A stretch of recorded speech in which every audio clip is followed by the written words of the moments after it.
business means. Kate Moody joins us in the studio. Good evening to you, Kate. In the United Kingdom, the government has unveiled the first Labour budget in nearly, let me just think about this, 15 years it must be. There are, as expected, some major tax hikes. Yeah, the most tax hikes, Mark, since 1993. In fact, the British Finance Minister vowing, though, that they won't impact working families and that businesses and the wealthiest taxpayers will foot the bill. Overall, Rachel Reeves said tax hikes would bring in some £40 billion. That's just over $50 billion. More than half will come from an increase in the national insurance or payroll tax, which is paid by employers.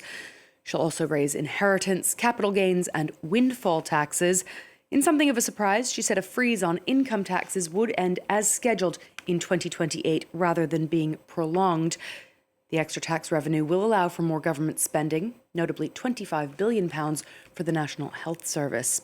Now, the former Conservative Prime Minister Rishi Sunak has accused his successor of delivering a tidal wave of anti-business regulations, but the Chancellor of the Exchequer hit back, saying she had inherited, quote, an economic black hole. The choices I have made today are the right choices for our country.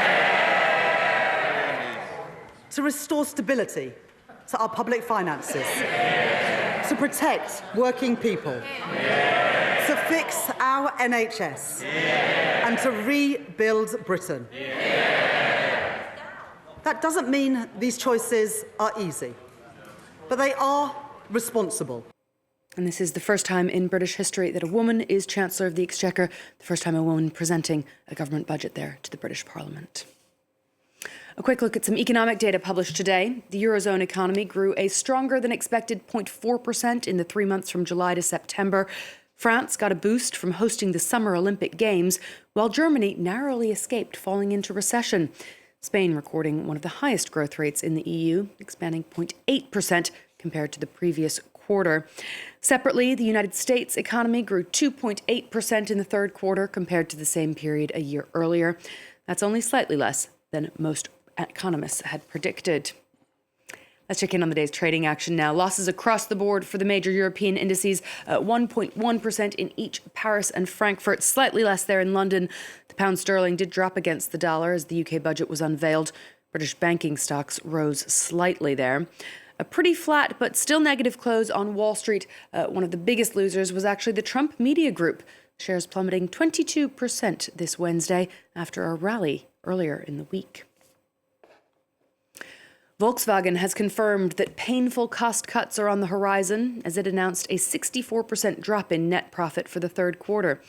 The German carmaker said it would have to intensify its efforts to remain competitive.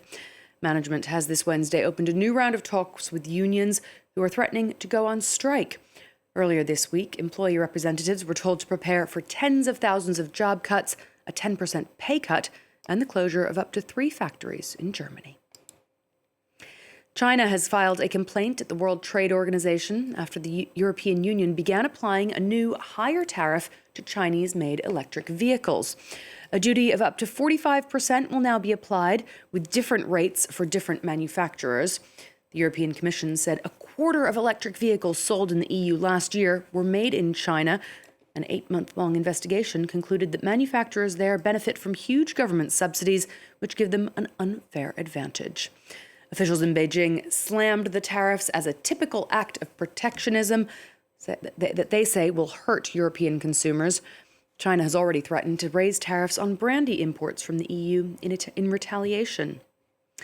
Well, the U.S. had already increased tariffs on Chinese EVs to 100% earlier this year. The ongoing tech rivalry between the world's 2 biggest economies has been a constant undercurrent in the U.S. presidential campaign. And regardless of the outcome of next week's election, it shows few signs of slowing down. France 24's correspondent Yena Lee reports from Beijing. It's a competition that's heating up.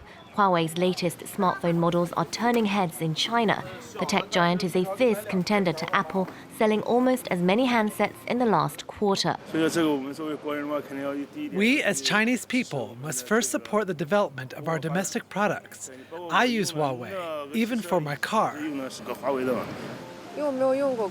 I haven't used it, but I might try it. People say domestic phones are very good now.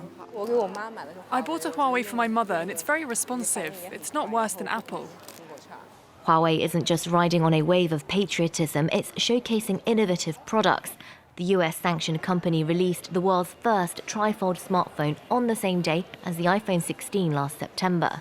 But the tech rivalry between the US and China is a lot less about what we see and a lot more about what we don't, namely semiconductors. These tiny chips are crucial to every new technological feat, from AI to wireless networks. With maximum pressure from the United States, China is doing its utmost, plowing in billions of dollars to beef up R&D and manufacturing capacities, etc., to catch up on the medium end and the high-end chips. In May, China announced an additional $47 billion for the chip sector, outspending the $52 billion pledged by Washington. The increased investments come as decoupling steps up, Beijing putting export controls on its rare metals crucial to semiconductors, and Washington cutting China's access to critical chips. Last Monday, the Biden administration announced new restrictions on US investments into Chinese advanced technologies. Mark, that's all the business news for now. Kate, thank you very much indeed. Kate Moody will be back, of course, later with more. So do stay with us for that. I know you will. Great to see you.